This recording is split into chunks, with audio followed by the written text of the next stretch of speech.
Bhagavatam ki jai, Srimad Bhagavatam ki jai, Gaur Nitai ki jai, Srila Prabhupada ki jai. All glories to the assembled devotees. All glories to the assembled devotees. All glories to the assembled devotees. Go Premananda Hari Hari. Om Namo Bhagavate Vasudevaya. Om Namo Bhagavate Vasudevaya. Om Namo Bhagavate Vasudevaya. Om Namo Bhagavate Vasudevaya. Om Namo Bhagavate Vasudevaya.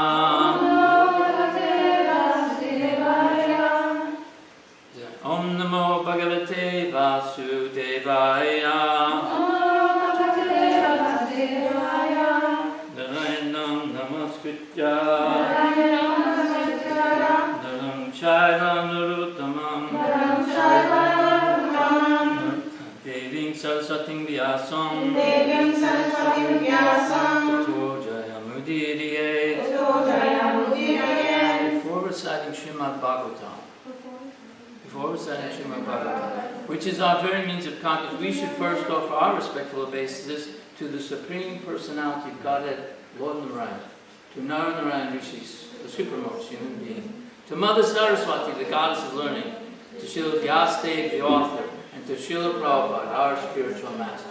Nama Om Vishnu Padaya Krishna Prastaya Bhutale Srimati Bhaktivedanta Swami Namaste. Namaste Saraswati Devi Gauravani Pacharani Devi Sesha Sundari Kaskatari Satani. Jai Shri Krishna Chaitanya Prabhu Nityananda Shri Ashika Dwadara Shivasadi Gaur Bhakta Vrinda. Jai Shri Krishna Chaitanya Prabhu Nityananda, Shri Advaita Gadadhar, Srivasadi Gaur Bhaktivinoda, Hare Krishna, Krishna Krishna, Hare Hare, Hare Rama, Rama Rama, Hare Hare. So we're reading from the second canto, and chapter 9, answers by citing the Lord's version. This is text 34. So we're in what's called, these 4 verses are the nutshell, the core of the Bhagavatam. Everything expands out from here. And we're actually getting a chance to hear what Vishnu, or the Supreme Personality of Godhead, told Brahma, Lord Brahma, and now Brahma is also. So this is actually the Sri Bhagavan Vacha. Is that right? Because it says, O Brahma. Yeah, Sri Bhagavan Vacha. So this is what Krishna is saying to Lord Brahma. And then later on, Brahma explains to Narada Muni, and then it expands. Narada Muni explains it to Srila Vyasadeva when he's feeling despondent after writing all the Vedas. And he says, Narada Muni explains to him that you haven't described the glories of the Supreme Personality of Godhead. So then he composes the Srimad Bhagavatam verses, and his son Sukadeva Goswami hears them, and he becomes enlivened by hearing these pastimes, and then he goes and traveling through the forest and runs into, by chance or by Krishna's arrangement, he meets the emperor of the world who is about to die, and he fasts for 7 days, Nirjala fast, no sleeping, 24 hours, sitting and listening with all these sages sitting around in the forest. Was it Namshani that he's sitting? It was a very holy place, wherever it was. And we're now in the background, many centuries later, millenniums later, hearing what they heard. This is Krishna's explaining Lord Brahma what this place is, who we are,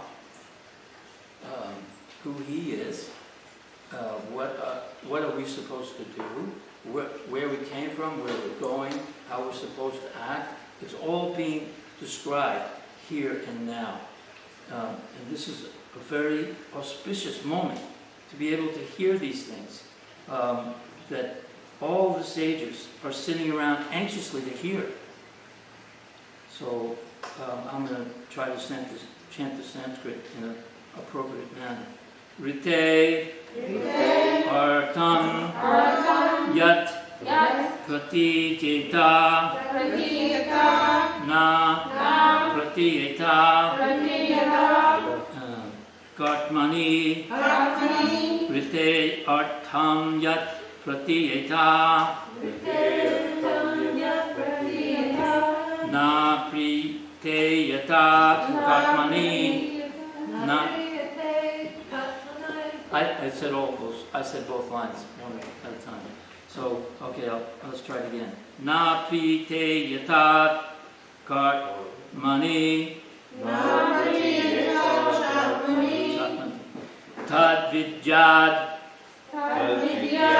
atmano mayam tad vidyad atmano mayam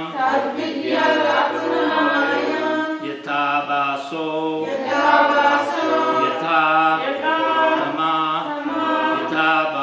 Yatama Yatabaso Yatatama Vrite Artam Yat Pratiyata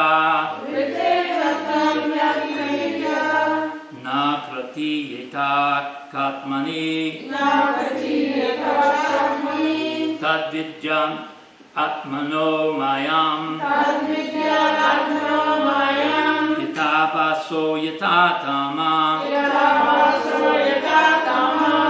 Vrite Artam Yat Pratiyata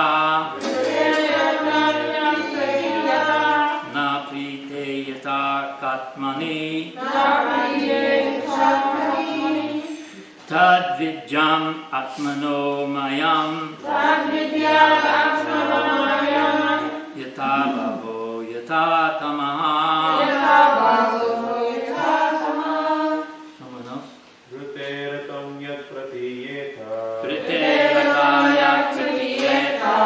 pratiyeta chatmani tadvidyat atmano mayam yatha vasho yatha tamaha.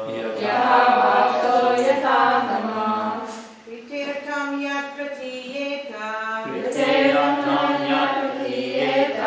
na pratiyeta chatmani yat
vidyat atmano mayam yatha vaso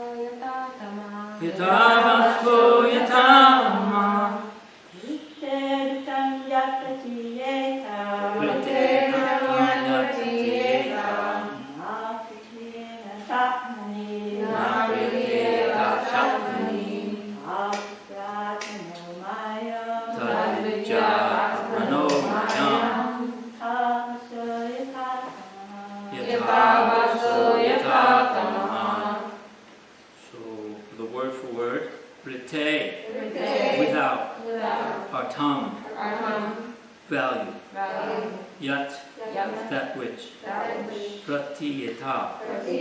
Appears to be.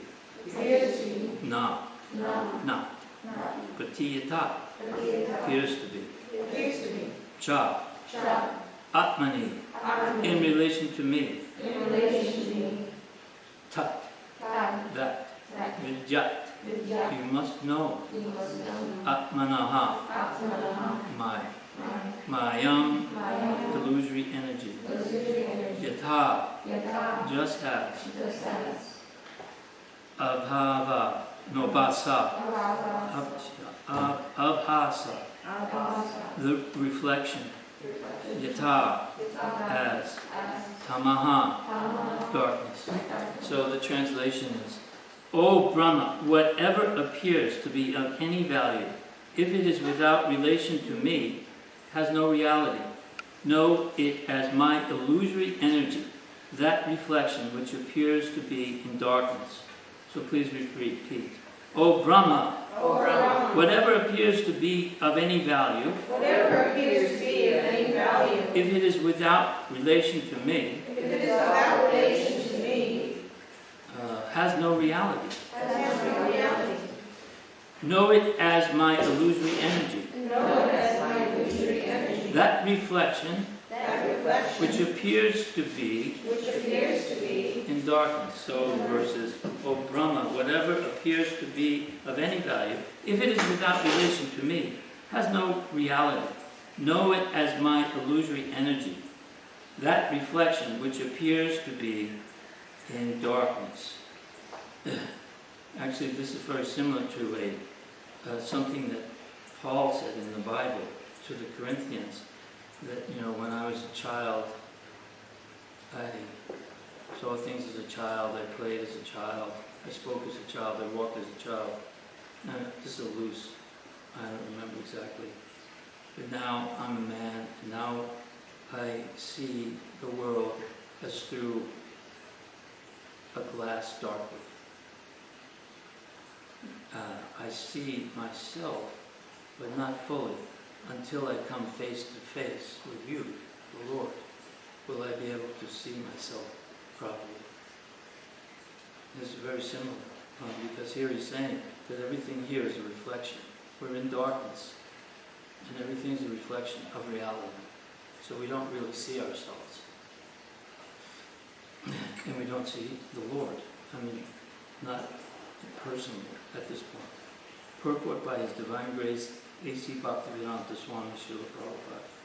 In the previous verse, it has already been concluded that in any stage of the cosmic manifestation, its appearance, its sustenance, its growth, its interaction of different energies, its deterioration, and its disappearance, all has its basic relation with the existence of the personality of Godhead. And as such, whenever there is forgetfulness of this prime relation with the Lord, and whenever things are accepted as real without being related to the Lord, the conception is called a product of the illusory energy of the Lord, because nothing can exist without the Lord. It should be known that the illusory energy is also an energy of the Lord. The right conclusion of dovetailing everything in relationship with the Lord is called Yoga Maya, or the energy of union. And the wrong conception of detaching a thing from its relationship with the Lord is called the Lord's Daiva Maya, or Maha Maya. Both the Mayas also have connection with the Lord, because nothing can exist without being related to Him. As such, the wrong conception of detaching relationships from the Lord is not false, but is illusory. This is very thick. It's the highest philosophy. Krishna is explaining to Lord Brahma, what it is that he's seeing in this world, what it is we all see, and how should we see things. We should see it all in relationship to the Supreme Personality of Godhead. And there's, from the Bhagavad Gita, Krishna gives us ways to see Him, like through the light of the sun and the moon, and the taste of water, the ability in man, and the strength of the strong. Of aquatics, he's the shark. I think of beast, he's something lion. The lion, yeah. So he teaches us how to see Him in that sense. But until our hearts and our minds are completely cleansed and purified, our consciousness is not pure enough to actually be able to see the Lord face to face. And Lord Brahma has actually achieved this by performing his tapasya for 1,000 years. And he was actually in meditation on the Supreme Lord. I was listening to it before the other day. He was saying that he heard and saw the Lord and internally, and he heard the Kama Gayatri mantra, and he was chanting like this, and then at a certain point the Lord was pleased with it and greeted him and shook his hands, as we know, and he was able to see the Vaikuntha planets and all the inhabitants of Vaikuntha with planes, vimanas, flying, flower airplanes flying in the sky, beautiful, beautiful mansions, dazzling with jewels, and everything was the sounds of beautiful birds singing, and the aromas were very enchanting. And there's the Supreme Personality of Godhead with a smile on his face, shaking his hand. Nicely done, Brahma. You're here. This is home. But you have a job to do, and your job is to help me create this material universe.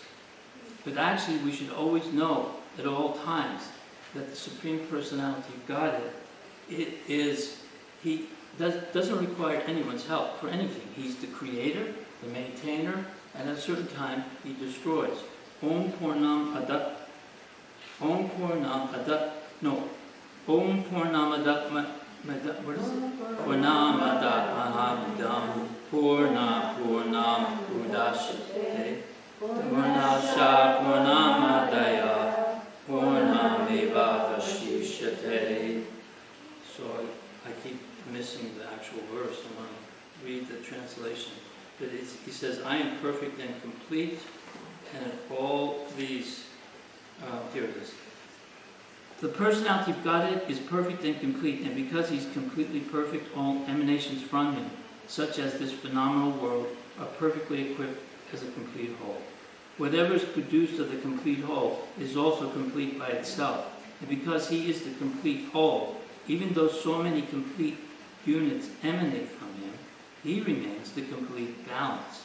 So he's everything, and he expands himself and creates all of his parts and parcels, with all of us, and they're unlimited. And yet he doesn't diminish in any way. There's no loss. He's always increasing. His potency is full, and he's able to manifest himself and produce all these living entities and produce this entire material universe and many, many more like it without any loss of his potencies, without any loss of his beauty, intelligence, his opulences. He is complete. He remains complete. And we are his parts and parcels, and we have the same qualities of him. And if we actually can follow this process of Bhakti Yoga properly, we can actually become, I think it's like 78% of the qualities of the Lord. We can achieve that. But and this, the purport here, I would just like to say that if you read this purport, it's like an owner's manual by the manufacturer, and he explains to you how to use this universe and how to use this material nature and how it's working. It's just like reading a manual from a company showing that the complete whole, or the Supreme Absolute Truth, is the complete personality of Godhead.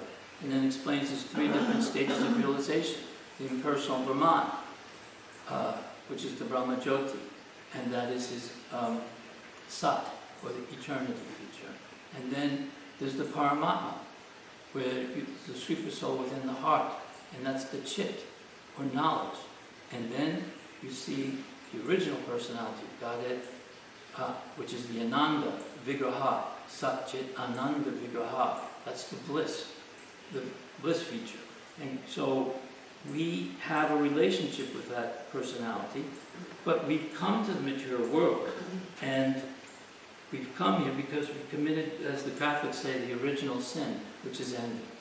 And here he teaches us, Isha Vasham Idam Sarvam Yakinjat Jagat Tena Chakena Punjitaha Magitaha Kisasvidanam. It says everything animate or inanimate that is within the universe is controlled and owned by the Lord. One should therefore accept only those things necessary for himself, which are set aside as his quota. And one must not accept other things, knowing well to whom they belong. So this is an instruction by the Supreme Personality of Godhead. He explains how He has provided everything that we need. The only problem, the only scarcity, Bhaktisiddhanta Saraswati Prabhupada used to say, the only scarcity is in this world is Krishna consciousness. And everything is there. And now we're seeing in this world right now, there's tremendous turmoil. Because we're not, our society, our civilization is not based on the principles of the Upanishad, the principles of the Vedas. And it is up to us, it's incumbent on us to somehow or other learn this information, to become a personification of this, and become empowered and help this civilization correct its misdirected endeavors to exploit the resources of the Supreme Personality of Godhead. That's why now we're seeing so many. First of all, this pandemic, this virus. That's a result of our karmic reactions. It's a result of unclean living, unclean eating, so many different ways, so many different things. And then we have this racial tension. And it's all because people don't know who they are. They still think, even the greatest scientists in the world are still thinking that somehow or other they'll be able to create consciousness with the right combination of chemicals. And Prabhupada was able to explain these very lofty metaphysical concepts in very simple ways. He used to do like a game called Simon Says. You know what Simon Says? You know, Simon Says, point to your leg. Simon Says, point to your other leg. Simon Says, point to your arm. Simon Says, point to your other arm. Simon Says, point to your head. Simon Says, point to your foot. Simon Says, point to your other foot. Point to yourself. Who do you point to? Usually people will go here, like to the heart. You probably would say, I body, I heart. Who are you? What are you? What is life? And this is what we're learning now by the mercy of Srila Prabhupada. He has gone to so much trouble to translate the Srimad Bhagavatam, which has been locked up in the Sanskrit language amongst only the elite Brahminical class in India. They didn't necessarily share it with everyone there either. And then Prabhupada did the outrageous thing of coming across the ocean with several volumes of the Srimad Bhagavatam and brought it to Malechas and allowed them to hear it and try to understand it and purify their existence. It is, if we actually comprehend how much time has gone by since Lord Brahma first heard those 4 verses, it has to be, if his life is 311 trillion, 400 billion, that means it's at least 150 trillion, 200 billion years ago. And then it was passed on to Narada Muni to Vyas, Vyas to Sukadev, Sukadev Pariksit. We're hearing the same thing that Pariksit Maharaj heard, the same thing that Lord Brahma heard. What is our qualification? And Krishna is teaching us this because we're down inside one of these caves called the material universe. It's a dark place without the light of the sun and the stars at night. We're in darkness. We can't make the sun rise. There are civilizations that actually, Aboriginal civilizations, I don't know if they're still on the planet, but not that long ago there were still some found, where they thought that the sun was being swallowed up at night by the ocean, and they weren't sure whether it was coming back up again. And there's no way that you can make the sun rise faster than you want it to. You have to be patient and wait. And here now, the sun has arisen. The Srimad Bhagavatam has come to the Western world and to all of the world. South America, Africa, Australia, all over Asia. It is all over this planet right now. this tiny little earth planet. And there's fire and rioting in the streets. And people are fearful for their existence and their safety. This disease being spread in a rampant way. Things are unraveling. And the solution is the Srimad Bhagavatam, the Hare Krishna mantra, the Sankirtan movement. The Lord has appeared in his sound incarnation. Hare Krishna, Krishna Krishna, Hare Hare, Hare Rama, Rama Rama, Hare Hare. So we have been wandering, who knows how long we have been down inside this inferior nature. We're actually spirit souls that are going around haunted by a ghost, which is our subtle body, and we're carrying, and then going to our next carcass, our next dead body. I'm carrying this carcass around with me that's rotting, that smells, it's falling apart, it's painful, it's prone to disease, it's temporary. I am Satchidananda Vigraha. I am eternity, bliss, and knowledge. I'm a part of God, the Supreme Personality of Godhead. And I've decided, because I'm envious, to come and try to be God, play God, in this tiny little material world. And we have been waiting so long for this chance. And these are like portals in time. They're very limited, small, little moments in time. It's a portal, and then at a certain point, if you don't grab it, time has a way of covering over the knowledge. Just as Krishna told Arjuna, he said, I've already explained this, you've heard this, me explain this to the sun god, Vibhishan, millions of years ago. But I can remember this, but you cannot. Now just think about that. He's saying, I mean, we accept this as like a very simple, oh yes, he's on a million of years ago, he was on the sun planet. Well, if I was on the sun planet, I'd be burnt up. How is that possible? But we accept that as reality, because it is reality. Because Krishna is the Supreme Personality of God. He doesn't have a material body.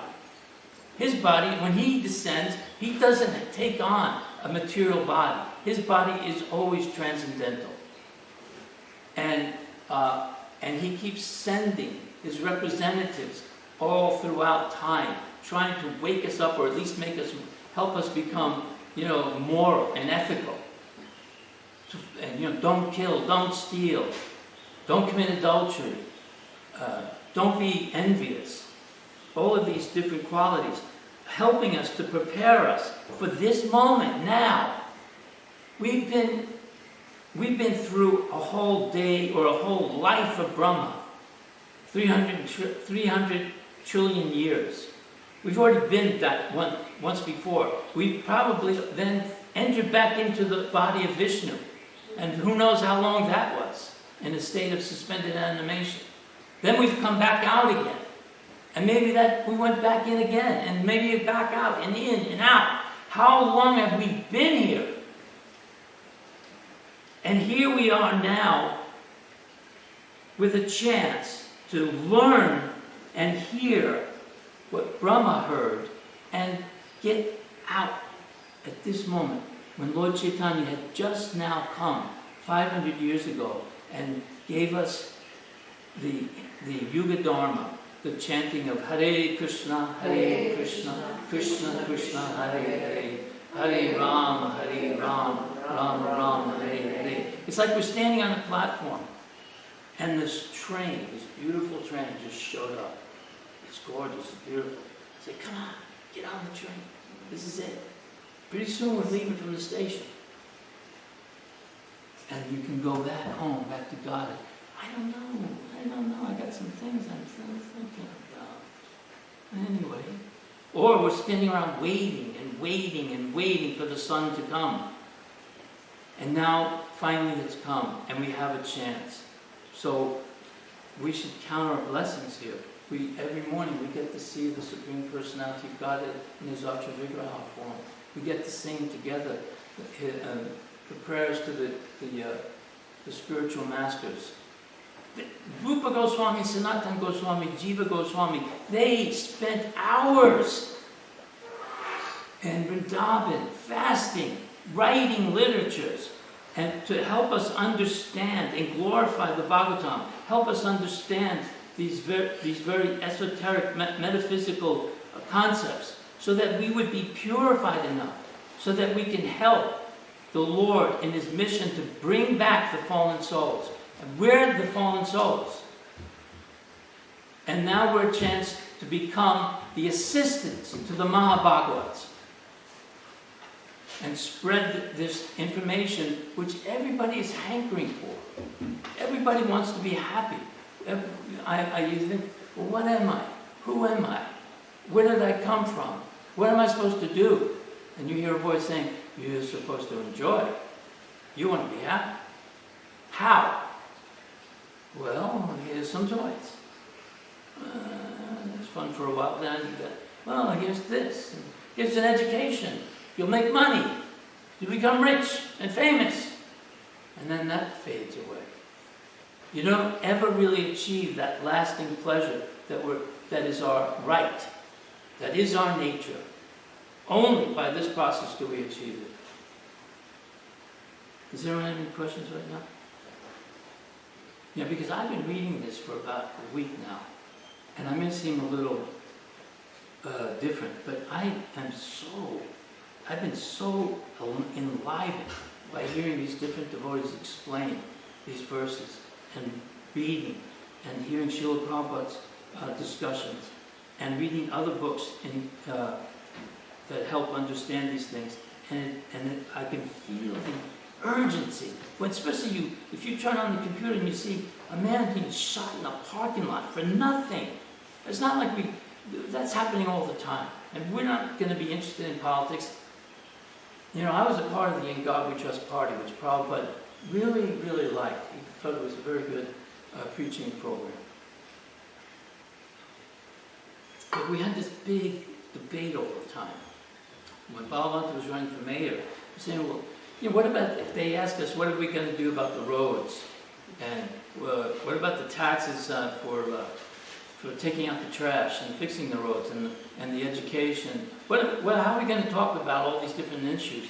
And there was some devotees saying, well, we actually have to think about that and do some practical, give some practical ideas. And then there were other devotees saying, no, our platform is this. Every day, in every office building, in every place of work, family, for 15 minutes you come out, instead of a coffee break, you come out in the street and you chant the Hare Krishna mantra for 15 minutes. That was we actually would say that. And I went to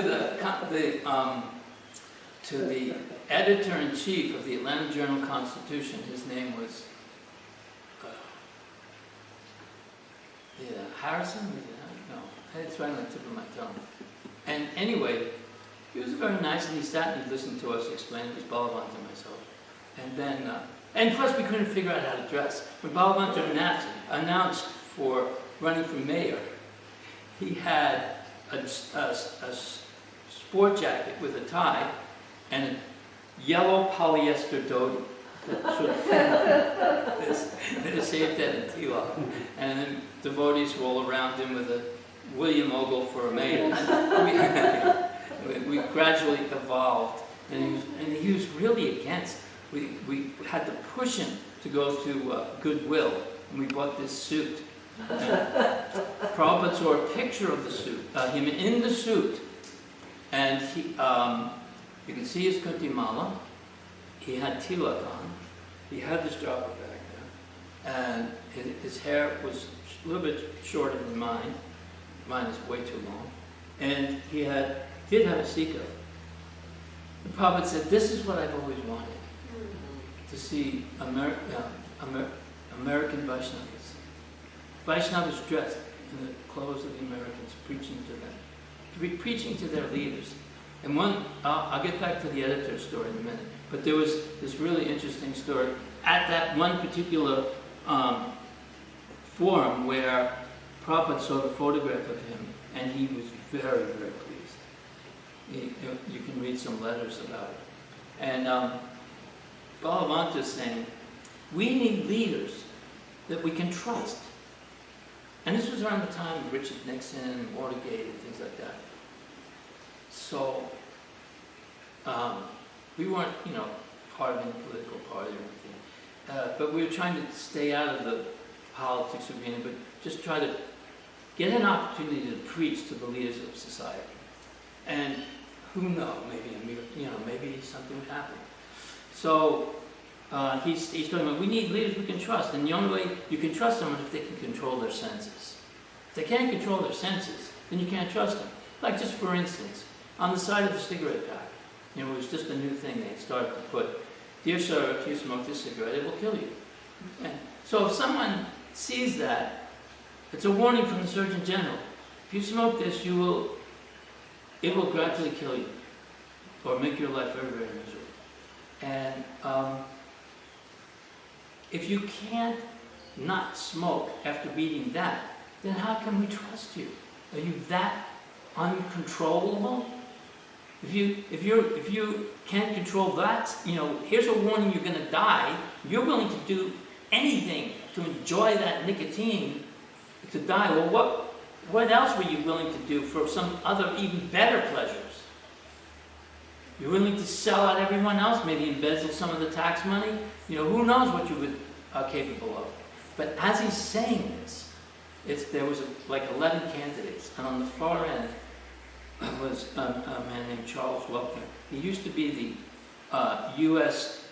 congressman for the Atlanta area. He was very nice. Later on, he became a Supreme Court judge in the state of Georgia, and he saved us from losing our property. But he was smoking a cigarette at the far end. And Bhagavatam didn't see it. Everyone else in the audience is watching this transpire. And he said, if you can't control yourself not to smoke a cigarette, and he's going like this. He slowly has a cigarette. And I look the other way, and the cigarette. And then finally he puts it out, like the thinking nobody sees it. And then everybody just starts laughing and applauding.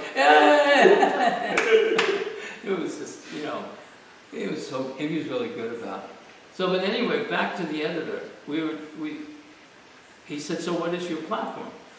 And we explained it, that God has the ability to solve man's problems. All of man's problems are man-created. Man has created these problems due to his ignorance. Like right now, we don't know that we're not these bodies. And we see people differently because of the color of their skin, which is only like, a 1/16 of an inch of covering. A skin pigment, or they have a different religion.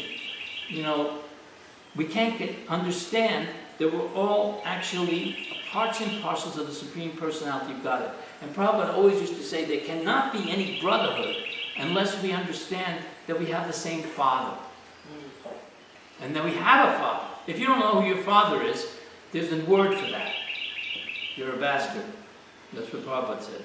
If you don't know who your Father is, you're a bastard. So, we know who our Father is, and He's the same Father for everyone. He may have other names for Him, that's fine. And therefore there can be brotherhood.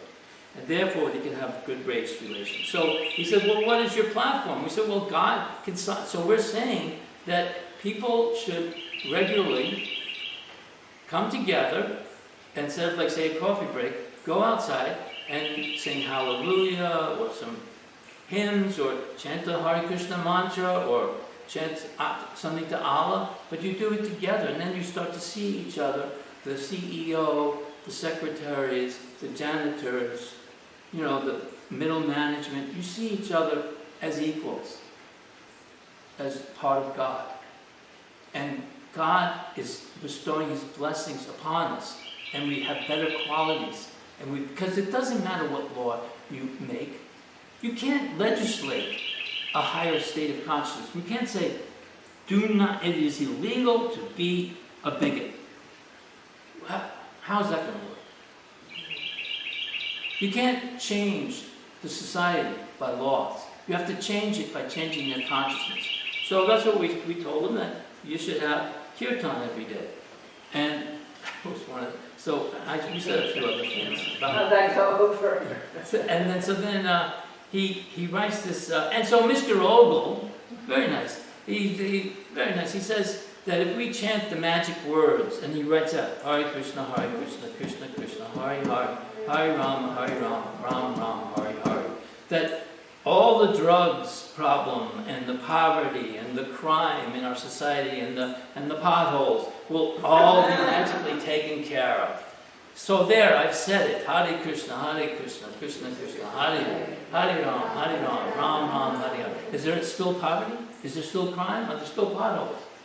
Oh, well, maybe it's not so magical after all. Something like that. So anyway, this was at the same time that there had been a kidnapping of a famous heiress to the Hearst dynasty. You know,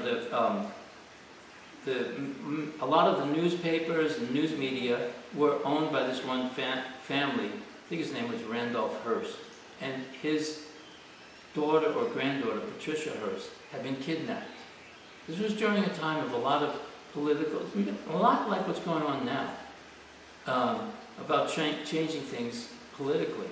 And so they kidnapped her. So then, whenever there's a crime like that, because this was in the news every day, and so there was a copycat crime, and this gentleman who mocked the fact that we were saying that God can solve your problems,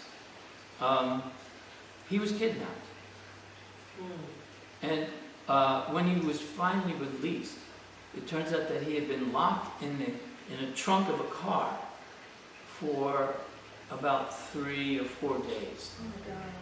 And so everybody asked, well, what were you, like this? He said, well, what were you doing? Were you trying to figure out a way to escape, try to crawl through the space or undo the lock? He said, I was praying to God constantly.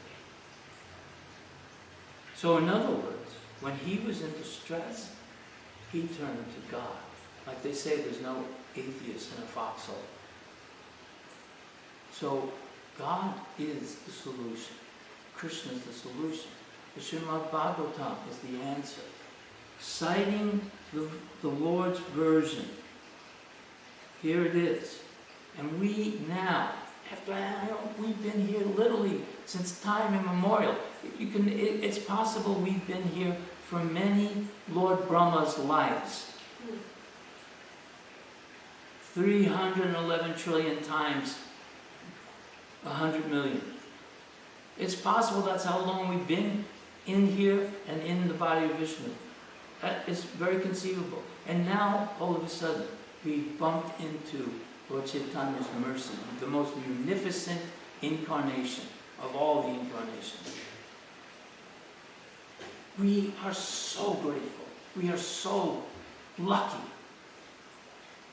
We are the wealthiest, richest people. We've inherited the best knowledge. We know the highest thing, the most confidential knowledge in the universe. We know it. And we're practicing it. So, anyway,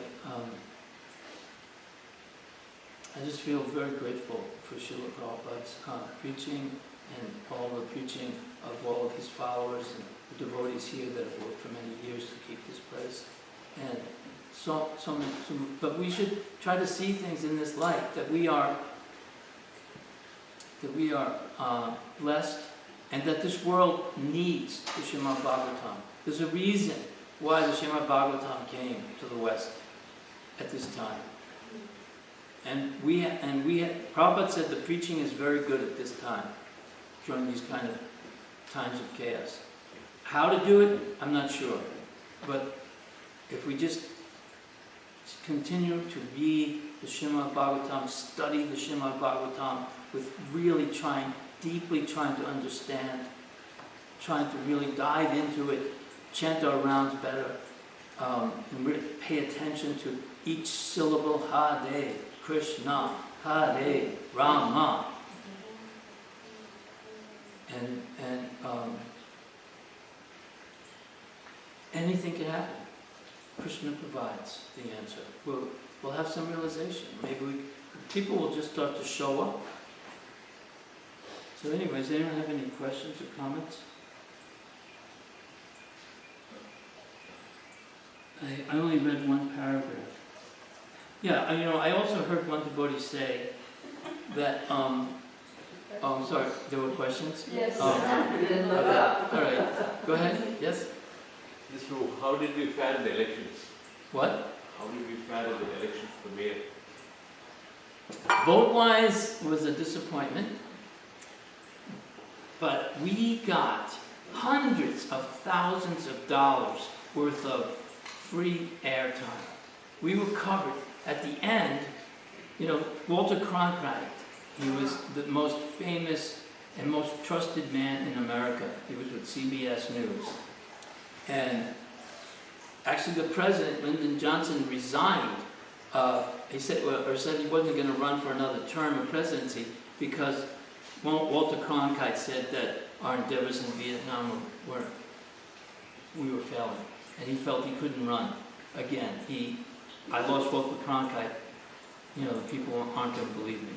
So that's how powerful he was. So there was 11 candidates, and because it was a nonpartisan, so there was the four main ones who, there was two Republicans and two Democrats, although you couldn't say that you were Democrat or Republican. And then the other 7 were, someone who wanted to legalize victimless crimes like smoking marijuana and things like that, or one guy was a garbage man. Bhagavatam said one day he said, and as far as Mr. Leone over here, he seems like he understands the garbage business. I think he should run to be in charge of the trash of the city. I think he would be better suited for the trash rather than running for mayor. And he got a big laugh at the time. And so there were different kinds of really weird wackos. And then there was us. And Walter Cronkite said that this was, there was some fringe candidates, but there was also the Hare Krishna candidate who introduced a discussion of what are the qualities of good leadership. Oh, you said that on national. Something like that. He said that we use this as an opportunity to discuss the need for qualified leaders and what is a qualified leader. And so we used, and then it showed us on our Kali Yuga elephant, which is a Mercedes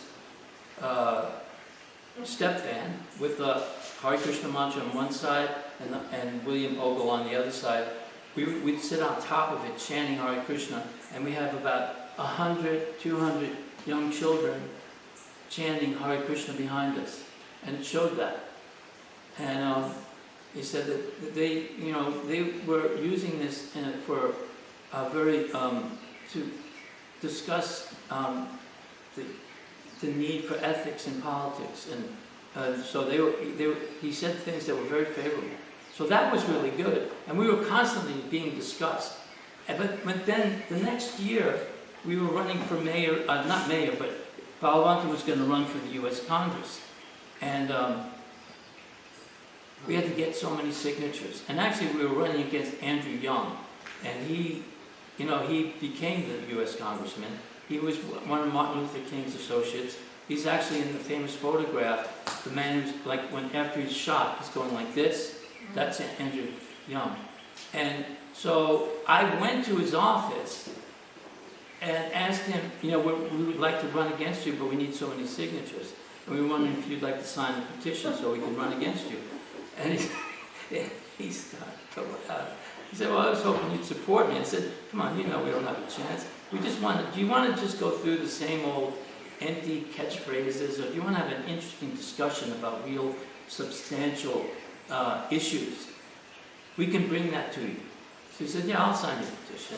So then I made copies of that with him at the top. And then the devotees went around saying, see, even our opponent, Andrew Young, wants us to run. So we got the number of signatures, and we had many people tell us that they had actually voted for Bhagavatam, much higher than the number that we actually were told we received.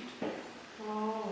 But then then Prabhupada, some things happened, and one devotee had some spiritual difficulty, nothing serious, but just Prabhupada thought, better to just stick to Brahminical life and concentrate on that. And then maybe later, and then later Prabhupada asked, if you're enthusiastic, I'm enthusiastic, please do some preaching. Just don't ask me for any man or money. Because actually legally we couldn't be doing, church can't be involved in politics. Delusion, non-profit status. Yes?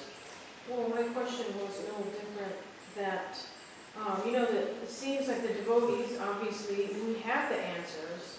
Mm-hmm. And like you're saying, you're trying to get a platform to discuss different topics about what would a good leader have, what qualities do they need, and everything. And then now on in a religious sense, you hear, and I see signs and different things around. I don't know about the Bible.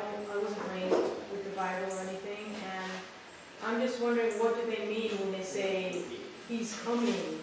And like. You mean Jesus? Yeah. Do the Christians actually believe that pretty soon he's just going to appear and a whole thing's going to happen? Or I'm just saying that because we have clear-cut rules, regulations, spiritual masters, parampara. We have knowledge. Yeah. And I'm just wondering, how do they see things? Like, as far as like they say he's coming, I don't really get what they're talking about. I think it's different with the Catholics don't talk like that, as far as I know.